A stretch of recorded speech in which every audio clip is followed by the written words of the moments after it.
Para os nossos antepassados, tudo o que estava para além do seu conhecimento era um mistério. Tudo o que afetasse sobremaneira as suas vidas e que não pudesse ser explicado era literalmente um ato divino. As coisas que podiam ser vistas e sentidas, mas que aparentemente desafiavam as leis da natureza, eram consideradas milagres, exemplos da intervenção divina. Eram provas do poder sobrenatural de Deus. Para os antigos celtas, o mundo natural estava repleto de milagres. Até para os poderosos romanos, os fenómenos naturais possuíam um significado sobrenatural. E os gregos acreditavam que havia um Deus que falava milagrosamente através das profetizas em Delfos.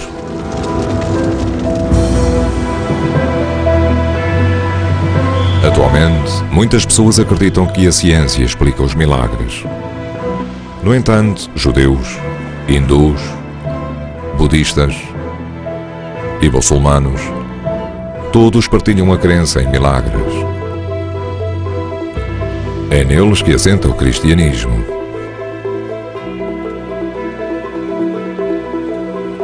Os milagres acontecem de todas as formas e feitios, desde os mais pequenos e pessoais, como a resposta a uma pressa ou uma inesperada bênção ou dádiva de Deus, até aos grandes e espetaculares, como a ressurreição de Jesus. Está na altura de descodificar as características de um milagre.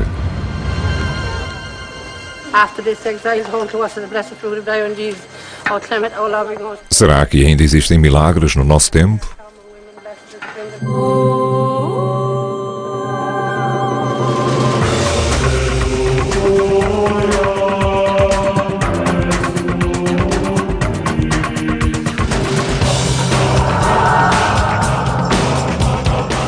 Decifrando o cristianismo. Milagres.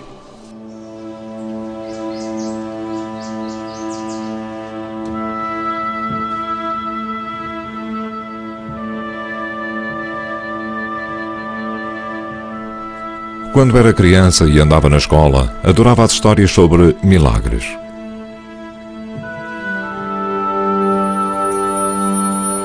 Ficava entusiasmado com a ideia de Deus a salvar o seu povo do dilúvio. Moisés a receber os 10 mandamentos no Monte Sinai e Jesus a alimentar 5.000 pessoas. Estes relatos tinham o mesmo fascínio que os contos de fadas, onde o impossível se torna realidade. Mais tarde, quando estudei teologia, aprendi que os milagres têm um lado sério, por vezes até perturbador, porque inspiram fé e as ramificações podem ser enormes.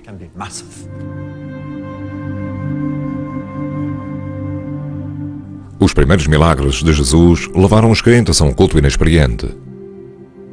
Mais tarde, os milagres viriam a constituir a base de uma grande religião. Será que ainda as pessoas acreditam em milagres? Penso que um milagre é algo que acontece de uma forma totalmente inesperada, quando tudo está contra nós e de repente acaba por ficar bem. Um acontecimento inesperado. Acredito que as coisas podem acontecer por um bom motivo. Isso seria um milagre. É quando as coisas acontecem e não se percebe como nem porque é que terão acontecido. Sim, também acredito em milagres. Às vezes sou muito supersticioso. Para falar a verdade, penso que toda a gente traça o seu próprio destino. Acredito que existem milagres. Acredito piamente que há algo mais no céu e na terra do que aquilo que conhecemos. É nisso que acredito. Alucinação, ilusão ou ato divino? Como é que as igrejas cristãs definem um milagre? É muito importante frisar desde já que é Deus quem realiza os milagres. As igrejas sempre definiram um milagre como um opus sensibili, algo que se pode de facto testar e confirmar que aconteceu. Mas para que se trate de um milagre, tem de ser uma espécie de acontecimento fora dos padrões normais da ordem da natureza.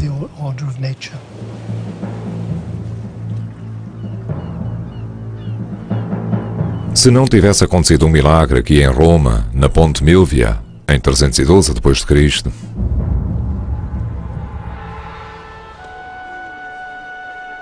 tudo isto poderia nunca ter acontecido.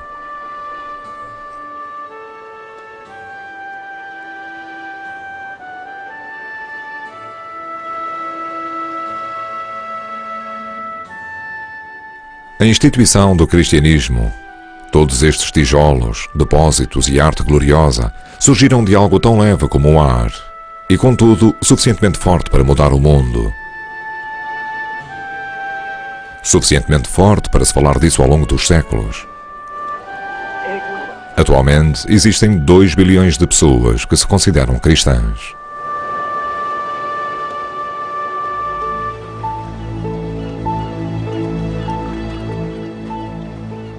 Todavia, no século IV d.C., o cristianismo necessitava de um milagre. Este aconteceu aqui em Roma, em Ponte Milvia. Os primeiros cristãos sobreviveram numa terra de ninguém no seio do Império Romano. A sua recusa em idolatrar os imperadores fez com que fossem apelidados de strana e illicita, estranhos e ilegais. Como membros de um culto ilegal e clandestino, os cristãos foram perseguidos, torturados, crucificados e lançados às feras para a diversão da multidão presente no Coliseu de Roma.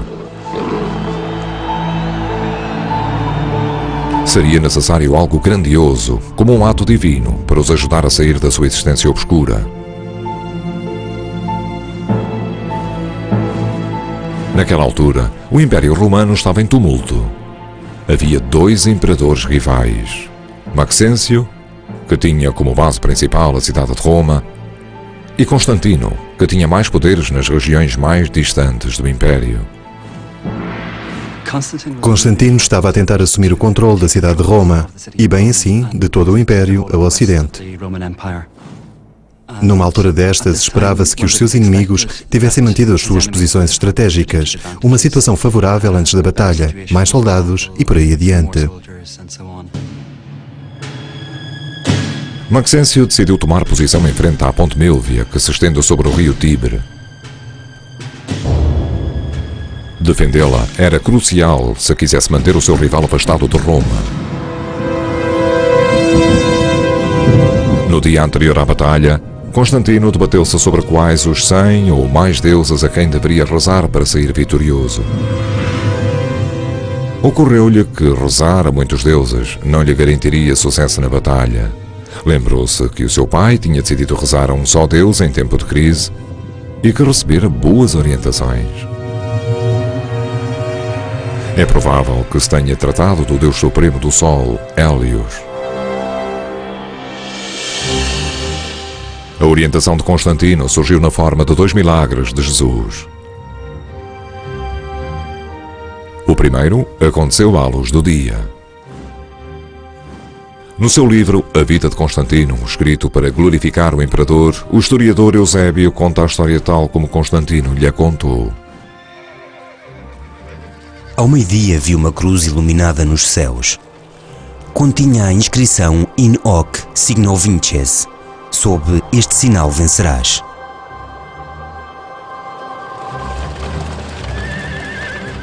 Eusébio também registra que não apenas Constantino, mas todo o seu exército tiveram a miraculosa visão a pairar mesmo por cima do sol. Mas o que significava aquela visão? Naquela altura, as pessoas acreditavam que os sonhos e as visões eram formas muito fortes de revelar a derradeira realidade.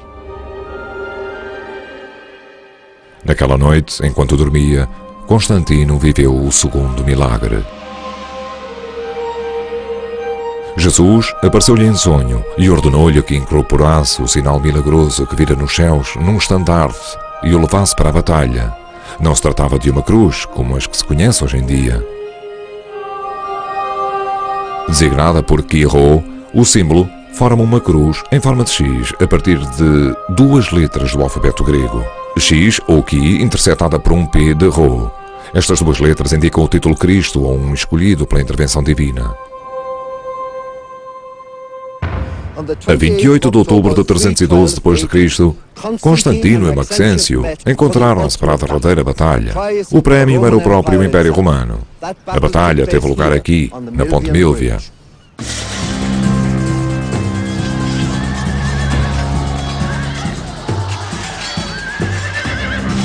Com o estandarte do Chi-Rho, Constantino marchou para a batalha, entrando no território do seu rival.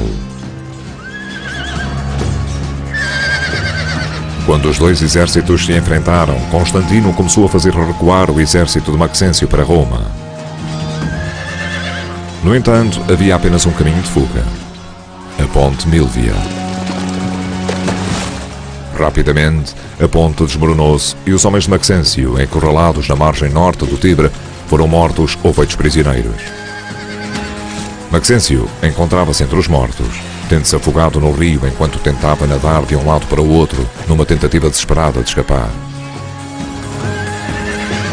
O corpo de Maxêncio foi encontrado e a sua cabeça desfilou pela cidade durante a entrada de Constantino em Roma como prova da sua morte.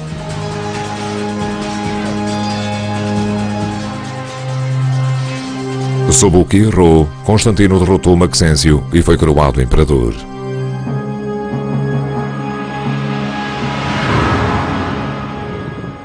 Este arco no Fórum Romano foi mandado construir por Maxêncio, mas celebra a vitória de Constantino.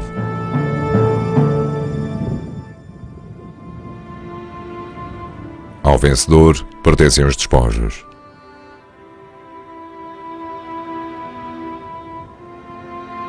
É também o vencedor que escreve a história. Mas o maior legado da batalha não foi escrito na pedra, mas sim em pergaminho.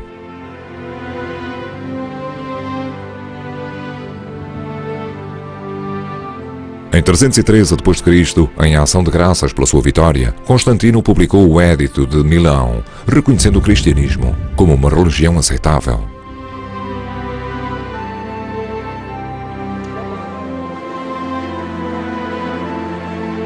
Chegava ao fim mais de um século de perseguições e os bens que tinham sido confiscados aos cristãos foram-lhes devolvidos.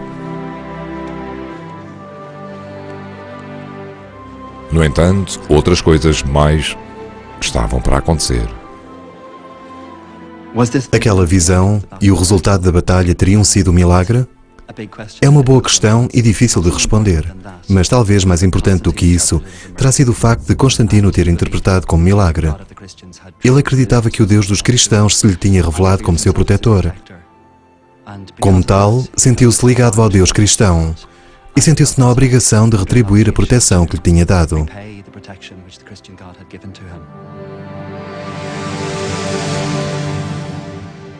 Devido à sua visão milagrosa, Constantino acreditava que Jesus o tinha ajudado a conquistar o controle de Roma. Consequentemente, o culto clandestino do cristianismo estava em vias de se tornar a religião oficial do Império, um grande ponto de viragem na história que poderia nunca ter sucedido sem um milagre.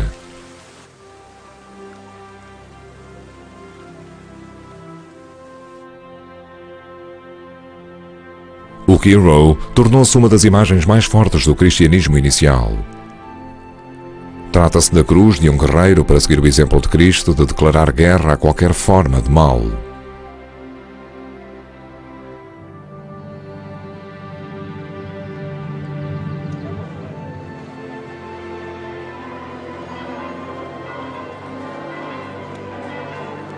O milagre de Constantino pode ter levado o cristianismo para o Império Romano. Mas uns 300 anos antes, outro milagre tinha feito com que o cristianismo se tornasse um grande milagre que está no centro da fé cristã.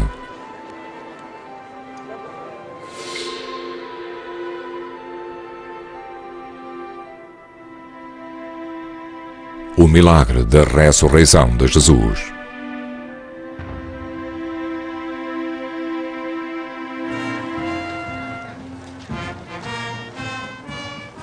A ressurreição é o acontecimento milagroso celebrado em todas as Páscoas por milhões de cristãos em todo o mundo. Mesmo antes da alvorada no domingo de Páscoa, as pessoas da aldeia de Filipino saem das suas casas para se juntarem a uma procissão que comemora o principal milagre da sua fé cristã.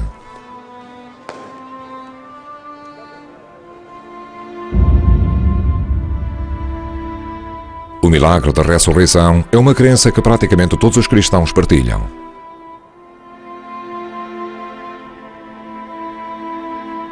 Todas as crenças aceitam que Jesus foi crucificado, morreu e foi enterrado e que depois, 3 dias mais tarde, se levantou dos mortos.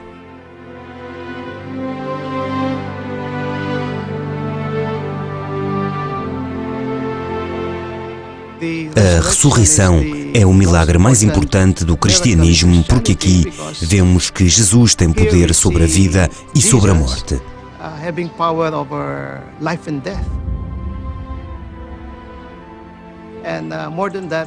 Além disso, diria que é também pela ressurreição dar uma nova vida, e não só aos indivíduos como às comunidades. Está realmente a ajudá-los a renovar as suas vidas e a dar-lhes a capacidade de introduzirem de facto uma nova civilização na humanidade, que é a civilização do amor apresentada por Jesus.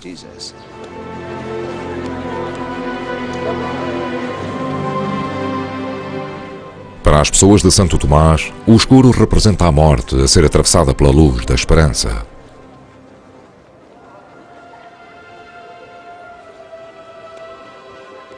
Esperança de que o Jesus que transportaram com um véu na morte viva novamente. Alguns grupos cristãos liberais alegam que a ressurreição do corpo de Jesus é um mito.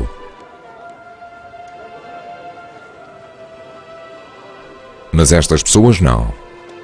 E para a maioria dos cristãos em todo o mundo, o milagre da ressurreição, tal como é descrito no Novo Testamento, é o verdadeiro Evangelho que ainda comunica a mensagem mais importante do cristianismo, de redenção e vida eterna.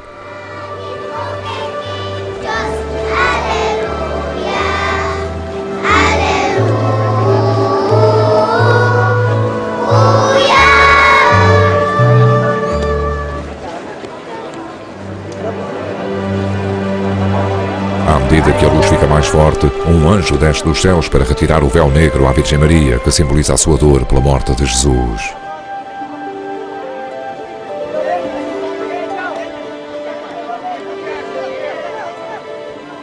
Jesus ressuscitado encontra-se finalmente com a sua pesarosa Mãe Maria e o mundo é renovado.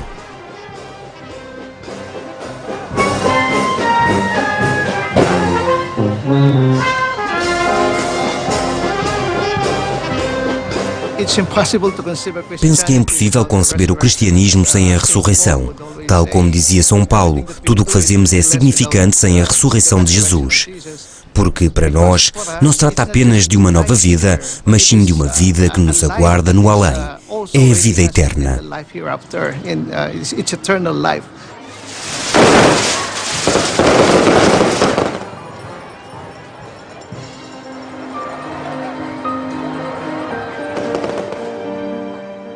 Judas, o causador da morte de Jesus, é destruído num ritual em que os velhos e novos celebram a ressurreição.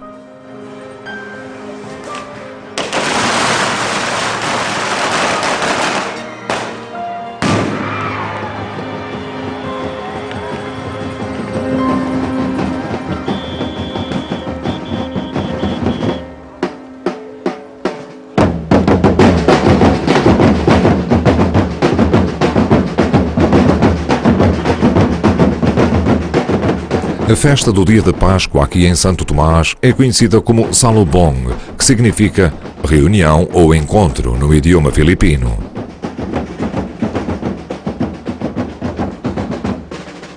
É não só a celebração do encontro de Jesus com a sua mãe após a ressurreição, como é também a reunião de toda a comunidade como testemunha.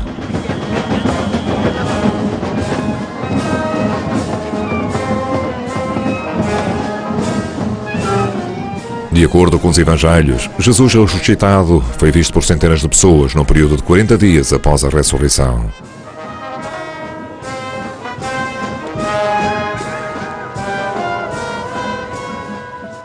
Foi um acontecimento público, tal como o milagre de Constantino na Ponte Milvia.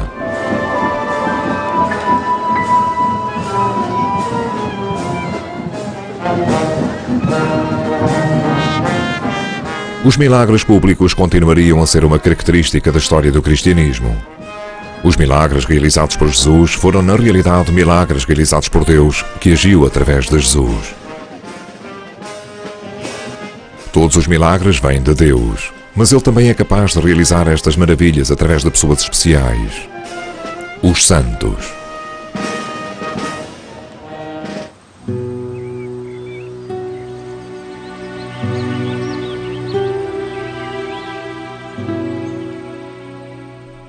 A Basílica de Assis dominando sobre as planícies da zona rural de Úmbria, foi construída em honra de um dos maiores santos do cristianismo.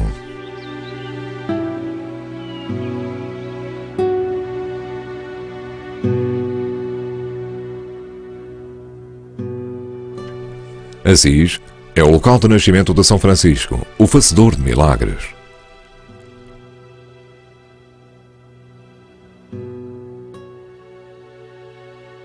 O irmão Michael dedicou a sua vida a seguir as pisadas deste santo do século XII, que era conhecido como Alter Christus, outro Cristo.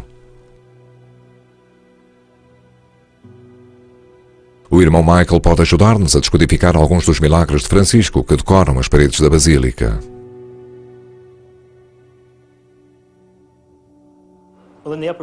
Na parte de cima da Basílica há 3 cenas de Francisco a interceder miraculosamente. A primeira cena mostra um homem deitado na cama. Este homem tinha sofrido uma emboscada que tinha sido preparada para outra pessoa. Ele estava no local errado, à hora errada, e foi espancado e deixado a morrer. Levaram o homem para casa e deitaram-no naquilo que se julga ser o seu leito de morte, mas ele apela a São Francisco para que o cure e o mantenha vivo. E de facto é isso que acontece a este homem. Depois de ser curado, acorda e as pessoas perguntam-lhe o que aconteceu e dizem que pensavam que ele estava morto, que o seu fim tinha chegado. Ele disse que tinha rezado a São Francisco e que este lhe tinha aparecido e que nesse momento tinha acontecido a cura. No entanto, tal como os milagres de cura de Jesus, os cristãos acreditam que os milagres de Francisco vão para além da cura física. Naquele tempo, os cristãos acreditavam que a existência de um pecado grave por ocasião da morte levava a que a alma recebesse a condenação eterna. Nesta cena, uma mulher morreu nessas condições, mas através da intercessão de Francisco volta a reviver o tempo suficiente para confessar o seu pecado. E o diabo não consegue o que pretende. Na época de Francisco, havia muitos pecados, tanto triviais como mortais, mas o maior pecado era a heresia. Ter uma opinião ou crença que contradissesse a Igreja implicava receber a maior das penas: ser queimado nesta vida e ser condenado na próxima.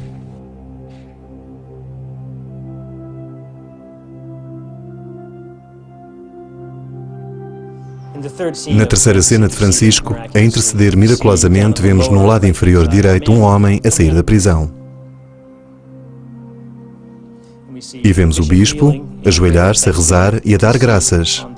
Do lado superior esquerdo vemos Francisco a parar como se estivesse a rezar naquele local, a pedir para que aquele homem fosse libertado. O homem tinha sido preso por heresia.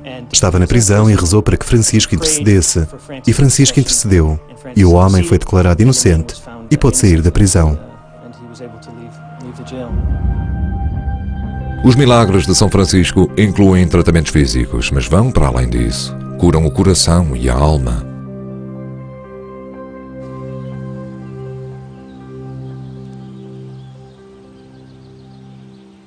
São Francisco revolucionou a espiritualidade da Igreja Cristã do século XIII, ao pregar que a experiência pessoal de Jesus não era apenas para imperadores ou místicos, mas sim para toda a gente. Para ele, a fé não era apenas um exercício intelectual, tinha de ser sentida e experimentada a nível emocional. Poderia um tipo particular de milagre fazer com que isso acontecesse? São Francisco está no centro de um milagre que ainda é celebrado atualmente em todo o mundo cristão. A maioria dos cristãos sabe que a celebração do Natal e o presépio do Natal celebram o nascimento de Jesus. O que não é tão conhecido é que também celebram um milagre. Aqui em Greccio, em 1223, São Francisco queria que os habitantes sentissem um amor por Jesus como o que ele sentia. Por isso decidiu dar vida à história do Natal.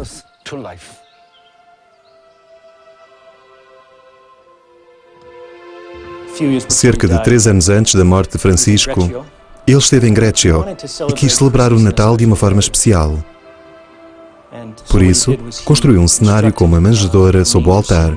Ele levou uma vaca e um burro e espalhou feno por baixo.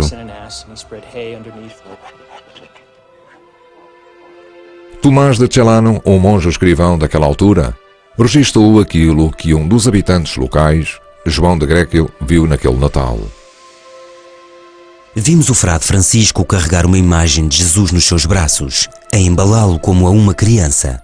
Ao fazê-lo, o bebê que tinha nos seus braços tornou-se real, tal como as nossas crianças, e percebemos que estávamos a assistir a um milagre. O que Francisco realmente queria fazer aqui era centrar-se no facto de Cristo ter vindo ao mundo, o Cristo humano. Durante muitos séculos deu-se ênfase ao Cristo divino e Francisco centrava-se na pessoa de Cristo vindo ao mundo. Portanto, se é ou não verdadeiro o testemunho de João de Gréquio ter visto Francisco com uma criança ao colo, é difícil saber. Mas o verdadeiro milagre aqui é Francisco conseguir mudar o coração e espírito das pessoas, para que reconhecessem que de facto Deus é divino, mas que veio ao mundo humano para estar conosco, por amor a nós. À semelhança de Jesus, Francisco ia muitas vezes para locais solitários rezar, como fez aqui em Eremo delle Carcere, perto de Assis. Um ano após o milagre em Gréquio, Francisco experimentou uma espécie muito diferente de milagre. Enquanto rezava nas montanhas em Laverna, um serafim, um anjo de 6 asas, apareceu-lhe num raio de luz.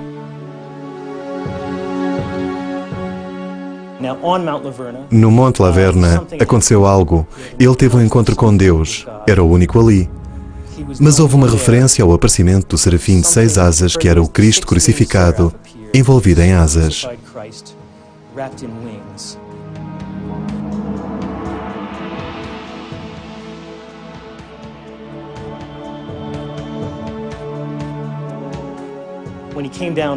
Quando ele desceu, vinha transformado, e a transformação foi ter recebido as chagas de Cristo nas mãos, nos pés e no lado. Sabemos que isto são estigmas. Francisco foi o primeiro santo a receber os estigmas. As chagas infligidas divinamente eram vistas como um sinal de Deus, por ele ter vivido à semelhança de Jesus. Esta foi talvez a forma consumada em que recebeu as chagas de Cristo na crucifixão e sofreu com estas chagas até ao dia da sua morte.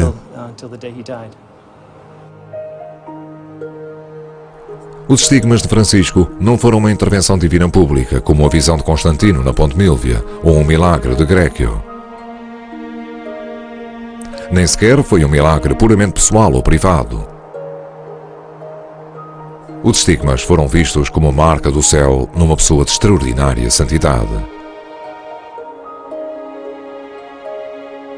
Um sinal miraculoso de Deus a reconhecer a virtude exemplar de Francisco.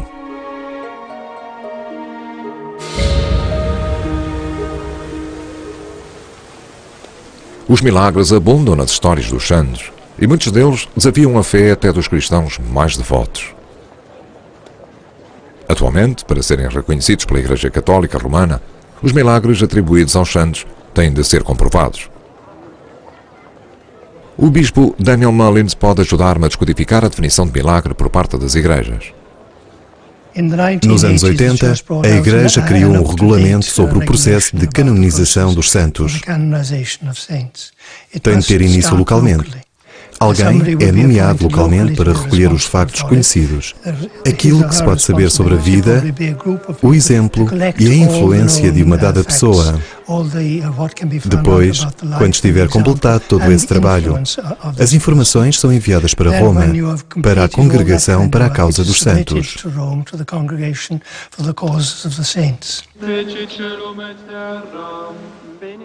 A partir de 1983, esta entidade do Vaticano passou a requerer um mínimo de 2 milagres comprováveis para que uma pessoa seja canonizada ou reconhecida pela Igreja Católica como um santo oficial. Os milagres têm de pertencer a uma de 3 variedades específicas: a ressurreição de alguém dos mortos, a cura de uma pessoa dada como incurável, ou a cura instantânea de uma doença que normalmente necessita de um tratamento prolongado.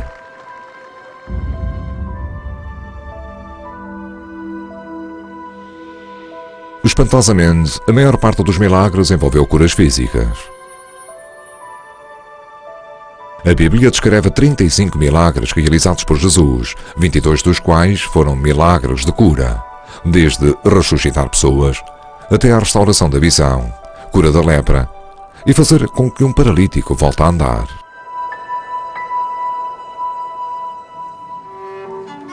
Os cristãos sempre acreditaram que podiam pedir a Deus um milagre. No entanto, desenvolveu-se a crença de que teriam maiores hipóteses se fosse um santo a pedir por eles. Foi assim que a tradição católica romana de rezar aos santos se desenvolveu na Europa medieval e continua a existir ainda hoje.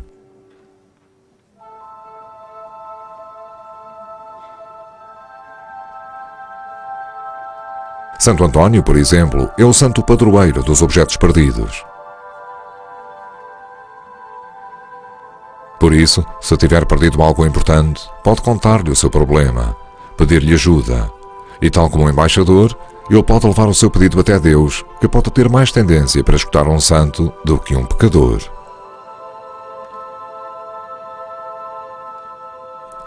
Há a tradição de oferecer ex-votos, lembranças como rosários ou cruzes no relicário de um santo, oferendas que marcam a realização de um favor. Eles confirmam os milhares de cristãos que acreditam que viveram um milagre através da intercessão dos santos. Maria, a miraculosa Virgem Mãe de Jesus, é considerada a mais santa de todos os santos. A que melhor pode interceder em representação do crente. Os santos, especialmente a Maria Santíssima, são venerados tanto na Igreja Católica como na Ortodoxa. Na ortodoxia, em que os ícones não são só pinturas, mas sim representações místicas, existe uma tradição de milagres que estão a ser realizados por Deus através de ícones.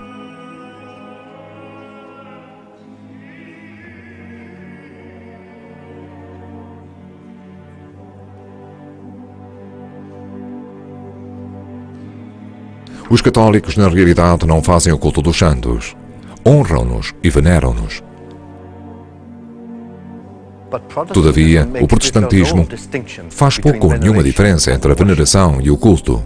Para os protestantes, os cultos que se desenvolveram em torno dos santos e da Virgem Maria eram e ainda são uma heresia.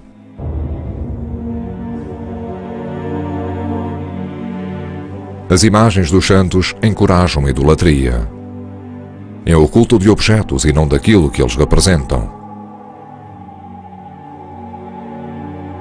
Esta é uma crença que o protestantismo partilha com o judaísmo e o islamismo.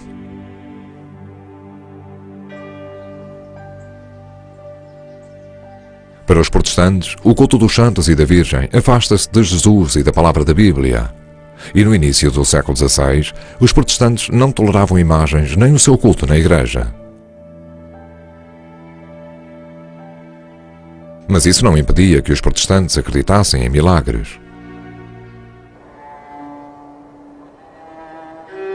A cura miraculosa não estava associada aos santos, mas era vista antes como um sinal da presença do Espírito Santo.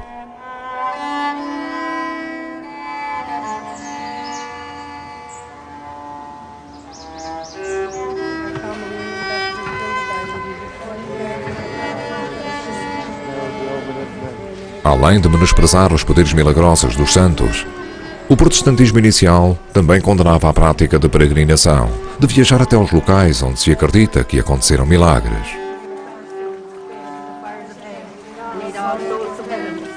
Para os protestantes, Deus estava em toda a parte. Era errado pensar que ele se poderia encontrar mais facilmente num lugar sagrado distante. No entanto, muitos peregrinos de todas as confissões religiosas acorrem aqui todos os anos para venerar a Santa Winifred, a jovem lenda do século VII que se diz ter sido decapitada por um condenador rejeitado e cuja cabeça foi miraculosamente devolvida ao corpo. Winifred, continua a história, tornou-se santa.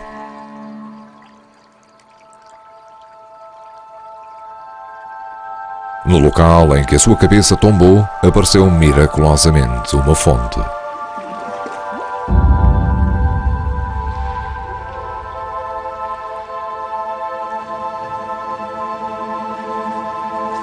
Mais de 60 mil pessoas vêm aqui todos os anos.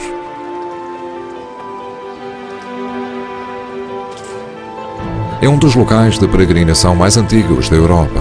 E as pessoas há 1400 anos que aqui vêm na esperança de uma cura milagrosa com o poder das suas águas.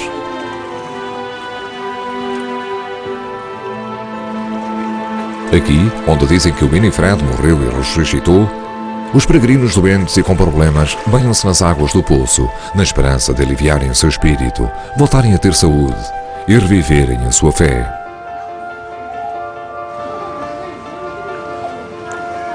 Eles recitam orações rituais e realizam atos rituais solicitando a intercessão da Santa. Em 1996, Lolita Legge foi de Londres ao poço de Santa Winifred porque, em termos médicos, não tinha mais a que recorrer. Eu tinha uma inflamação na bacia, não conseguia andar bem e estava a agonizar. A dor era agonizante. Não conseguia dobrar-me para me vestir, para calçar as meias, vestir as minhas calças. Tinha de ser ajudada pelo meu marido todas as manhãs e era muito doloroso, porque tenho uma baixa densidade óssea e a minha mãe teve osteoporose. Por isso o médico disse que não havia forma de me curar pela medicação. Só os analgésicos poderiam ajudar-me durante o resto da minha vida.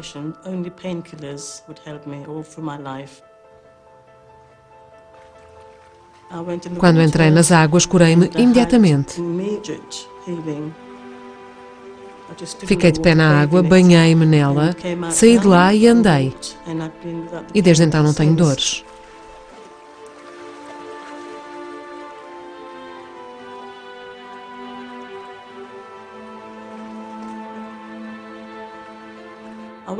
Voltei ao médico e ele estava à espera que eu lhe pedisse mais analgésicos, mas, obviamente, eu não precisava de mais. Já não tinha dores e ele disse que era impossível, que era um milagre alguém ser curado desta forma.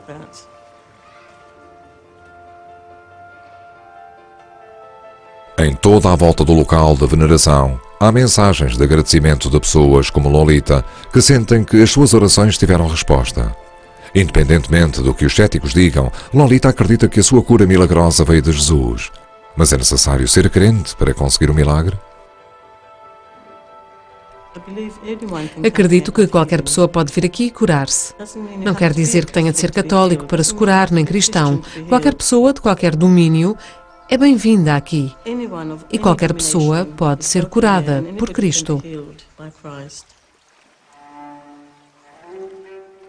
Commit my health into your hands, O Lord.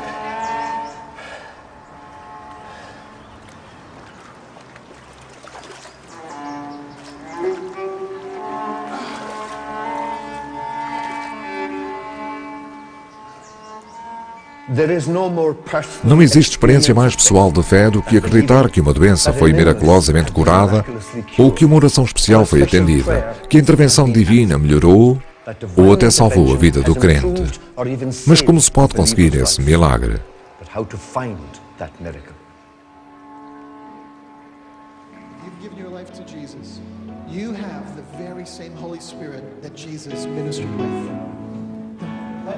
Hoje, muitos protestantes pentecostais oram diretamente a Deus por milagres ou dádivas do Espírito. Se a sua fé for suficientemente forte, eles acreditam que a cura e as bênçãos materiais podem ser concedidas por via divina.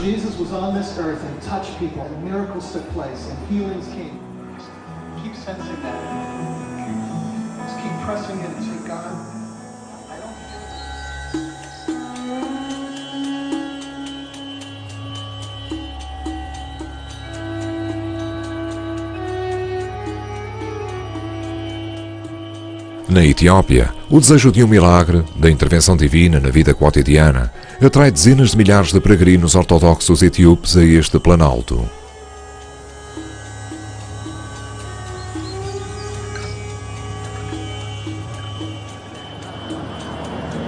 Duas vezes por ano, em julho e dezembro, famílias e indivíduos partem de todo o país para a cidade de Kulubi. A maioria leva comida e cabras por causa do leite. Os que estão em melhores condições levam animais para serem mortos como sacrifício, e a carne é dada aos pobres.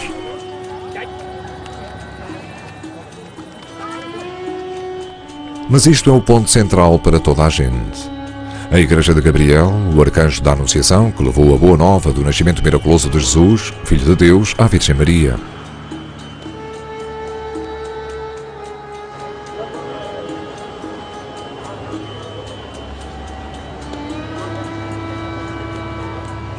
Por que é que eles resistem à longa caminhada, ao desconforto da viagem de autocarro?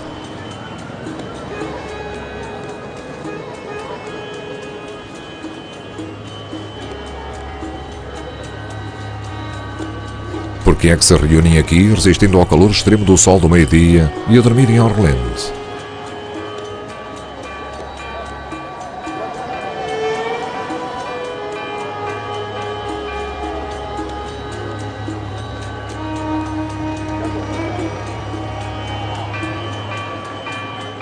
O que os leva a passar pelo corredor de pedintes até à igreja na colina? Muitos vêm por causa de um milagre, ou para pedir um milagre ou para agradecerem pelo que já receberam. Acorrem a este local porque ele nasceu de um milagre. Na Etiópia, acredita-se que no século XVII, o arcanjo Gabriel levou a Arca da Aliança da cidade de Aksum para Kulubi. Este é um dos eventos miraculosos celebrados por estes peregrinos.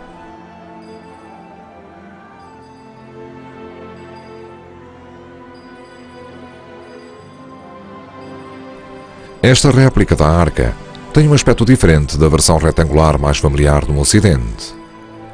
Também contém cópias das tábuas dos 10 mandamentos, entregues por Deus a Moisés. A localização da arca original e o seu conteúdo continuam a ser um mistério. A réplica transportada na cerimónia da procissão à volta da igreja representa os poderes milagrosos ainda associados à arca e a este lugar. Na Etiópia, Gabriel é o arcanjo da Anunciação, mas é também um santo padroeiro que zela pelas casas e igrejas.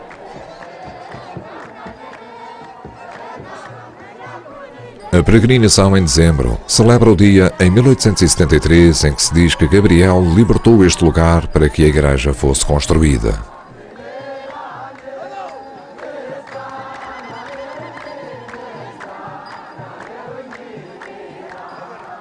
A peregrinação de julho celebra a reunião da igreja, um tempo auspicioso para pedir milagres.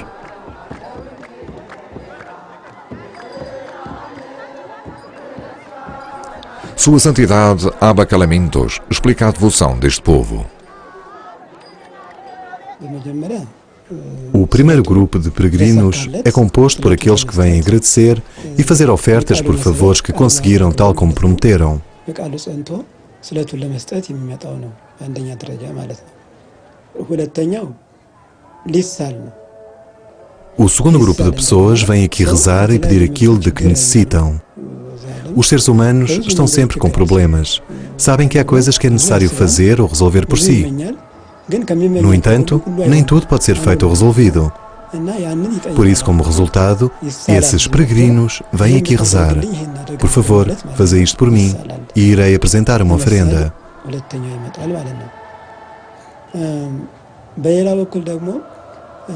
O terceiro grupo de pessoas vem aqui ver o milagre de Deus neste local.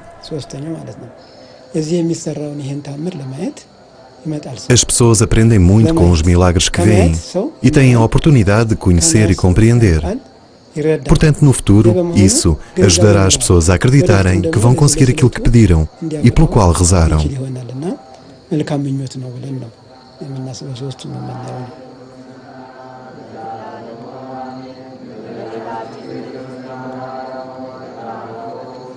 As celebrações continuam durante 3 dias e os peregrinos rezam noite e dia.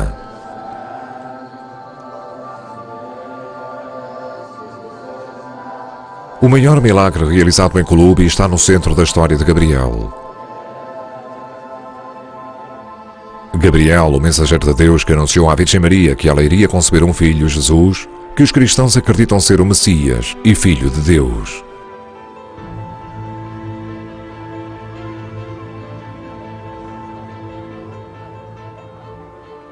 As mulheres vão rezar pelo milagre da Conceição. E todos os anos, Aquelas que acreditam ter concebido através da intercessão do arcanjo Gabriel vão agradecer e batizar os seus filhos num lugar que acreditam ter poderes.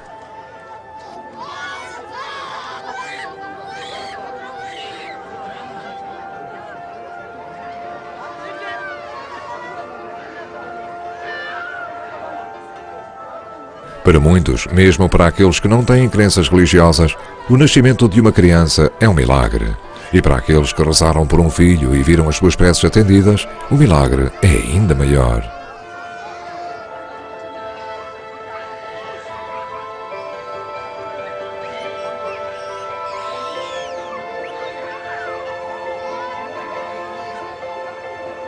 Cerca de 1000 bebés são batizados durante as celebrações e a maioria deles recebe o nome de Gabriel.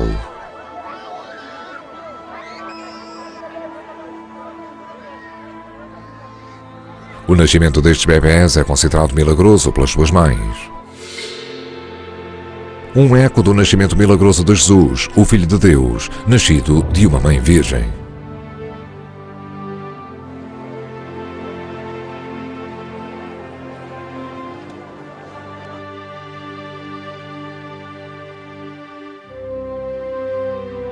Os milagres mais importantes do cristianismo são sobre a vida e a morte, as nossas experiências mais profundas.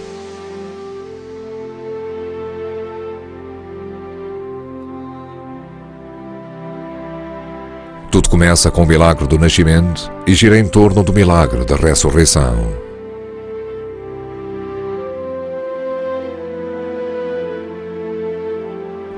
É da ressurreição que São Paulo diz que toda a fé depende.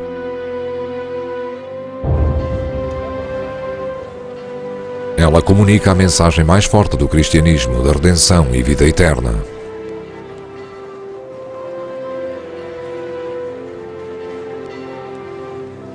Enquanto a fé cristã tem como base a veneração privada do crente em relação ao milagre da ressurreição, a instituição do cristianismo foi fundada com base num milagre público.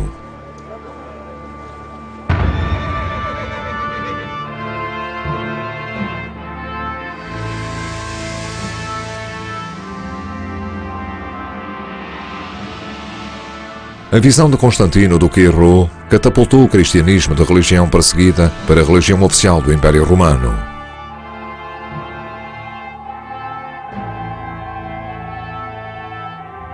Os milagres públicos, como o da visão de Constantino na Ponte Milvia, e a junção milagrosa da cabeça de Santa Winifred com o seu corpo, parecem ter desaparecido com o tempo. Os céticos dirão que isso seria de esperar numa época em que os milagres muitas vezes têm uma explicação científica.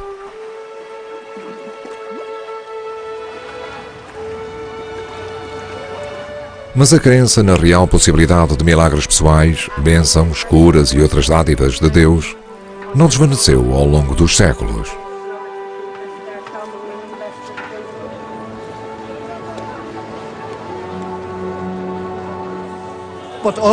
Os milagres acabam por não poder ser descodificados. Um milagre, pela sua natureza, é algo maravilhoso que não pode ser explicado de forma natural ou racional.